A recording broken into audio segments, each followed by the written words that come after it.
So hi guys, welcome back to my channel and welcome back to my vlog. तो कैसे हो आप सब लोग।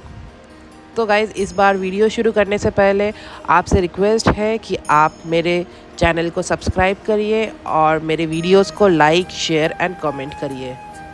तो चलिए गाइस, वीडियो शुरू करते हैं। और आज के वीडियो में आपको मैं बताऊंगी कि आज मैं आई हूँ सुल्तानगंज, जो भागलपुर डिस्ट्रिक्ट में आता है। और ये सुल्तानगंज गंगा रिवर के किनारे बसा हुआ है। और यहाँ पे सबसे ज़्यादा महत्व यहाँ के गंगा घाट और उत्तर वाहिनी गंगा के लिए है। सो गाइज़, ये हमारी कम्प्लीटली अनप्लान ट्रिप थी और हम निकले थे पटना से कोलकाता की ओर। और करीब करीब 100 किलोमीटर ट्रैवल करने पे हमें ये खबर मिलती है कि आगे जाके भागलपुर में एक पुल टूटा है, जिसकी वजह से सारी गाड़ियाँ डाइवर्ट होकर सुल्तानगंज के रास्ते से जा रही है।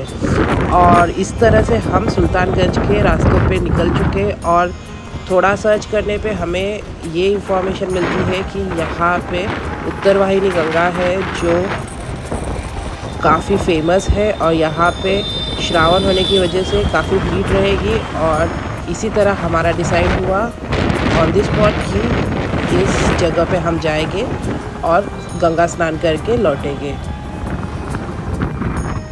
और इसी तरह हम सुल्तानगंज के श्रावणी मेला पहुंचते हैं, जहां हमें एक भैया काफ़ी सारी इंफॉर्मेशन देते हैं कांवड़ के सामान के बारे में और साथ ही साथ श्रावण के बारे में। तो इन्हीं से हम कुछ सामान खरीदते हैं और हम बढ़ते हैं हमारी गंगा घाट की ओर। कमर का ही है सामान देखिए रहे तो हम क्या बताएं। सब टोटल कमर की सजाने का सामान।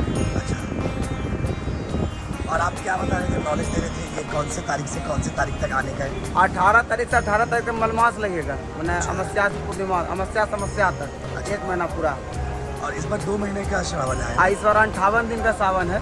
अच्छा, और वो हाँ। क्यों हुआ और कब कितने साल में होता है? कोई निश्चित नहीं था, मलमास हर बार लगता है, लेकिन इस बार सावन में 2004 के बाद 27 में लगा। कितने साल में होता है ये? कोई निश्चित नहीं रहता है सर। 15 दिन हर मैंने 20 साल के लमसम में 20 साल 22 साल 23 साल पे मलमास। आपका नाम? मेरा नाम सोनू कुमार बस। सो गाइज़, यहाँ ये श्रावणी मेला एवरी ईयर लगता है और इसको एक फेस्टिवल की तरह सेलिब्रेट किया जाता है। सो गाइज़, मैं इस बार आपको इस गंगा के बारे में थोड़ी इन्फॉर्मेशन देना चाहूँगी और थोड़ा हिस्ट्री भी बताना चाहूँगी कि इसको उत्तर वाहिनी गंगा क्यों बोलते हैं और साथ ही साथ इस गंगा का सबसे ज़्यादा महत्व क्यों माना जाता है। सो गाइज़, पूरे भारत में सिर्फ 2 ही जगह उत्तर वाहिनी गंगा बहती है। एक है काशी विश्वनाथ और दूसरा है भागलपुर का सुल्तानगंज। इसीलिए इस जगह को काफ़ी पवित्र माना जाता है और इसीलिए पूरे देश भर से यहाँ पे भक्त आते हैं और गंगा स्नान करके अपने सारे पाप धो के जाते हैं। सनातन धर्म में गंगा को पवित्र माना गया है और ऐसी मान्यता है कि गंगा स्नान करने से सारे पाप धुल जाते हैं। उसमें भी उत्तर दिशा की ओर बहने वाली गंगा का अनोखा महत्व है और इसीलिए मैं भी यहाँ स्नान करने पहुँच गई। तो चलिए जानते हैं कि यहाँ पे इतने सारे भक्त आते क्यों हैं। तो आपको बता दें कि ऐसी मान्यता है कि यहाँ जो भी भक्त या फिर कांवरिया यहाँ से जल भरकर बाबा बैद्यनाथ धाम को जल अर्पण करता है, उनकी हर एक मनोकामनाएं पूरी होती है। लेकिन फिर आप सभी लोग यही सोच रहे होंगे कि आखिर उत्तर वाहिनी गंगा खास क्यों है।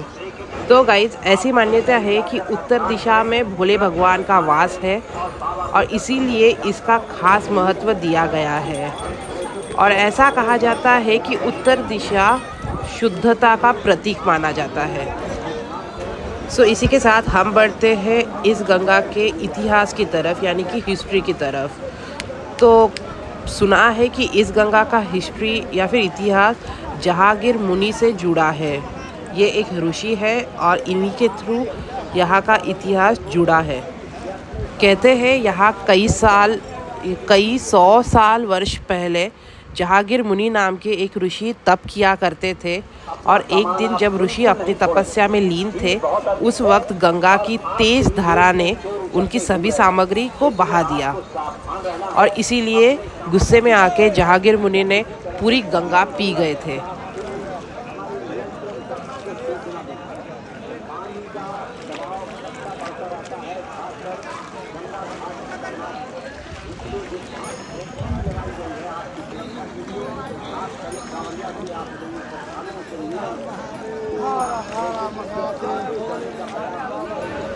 और इस वजह से सभी देवताओं में परेशानी का माहौल छा गया और तभी धरती पे पानी की किल्लत के कारण सभी ने जहांगीर मुनि को गंगा वापस लाने की मिन्नतें की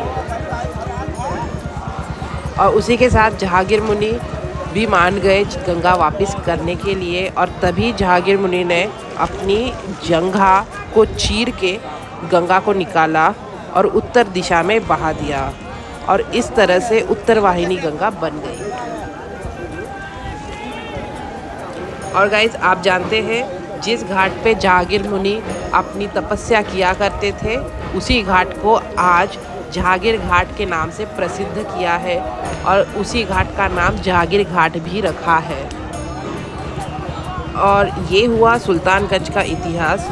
और आप ज़रूर बताना कि आपको ये इतिहास कैसा लगा और कितने लोग ये इतिहास को पहले से जानते थे, कमेंट में ज़रूर बताइए।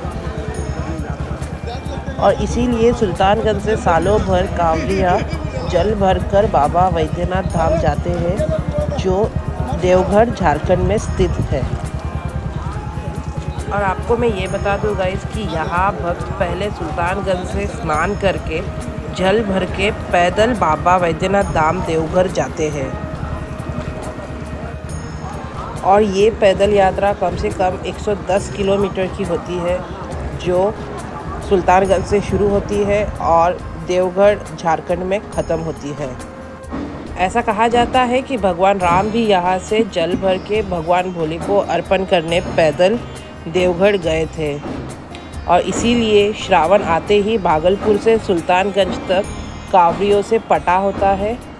और गाइज मैं आपको बता दूं बिहार ही नहीं तो कई राज्यों से कांवड़िया यहाँ आते हैं, वही नेपाल से भी लोग यहाँ आके जल भर के देवघर जाते हैं। पूरा श्रावण बोलबाम के जयकार से गूंजता रहता है। तो ये थी हमारी सुल्तानगंज की ट्रिप, अनप्लान ट्रिप थी बट काफ़ी अच्छा लगा यहाँ जाके, गंगा स्नान करके भी काफ़ी अच्छा लगा। तो गाइज़ आप बताइए आपको ये ट्रिप कैसी लगी और आप चाहते हो कि हम आपके शहर में आए तो प्लीज़ कमेंट करके हमें ज़रूर बताइए आपके शहर का नाम, हम वहाँ ज़रूर आएंगे। और साथ ही साथ आपको अगर ये वीडियो अच्छा लगा हो तो प्लीज़ लाइक करें, शेयर करें और कमेंट करिए और प्लीज़ मेरे चैनल को सब्सक्राइब करें और भी ऐसे वीडियोस देखते रहिए। Thank you very much guys, please like share and subscribe.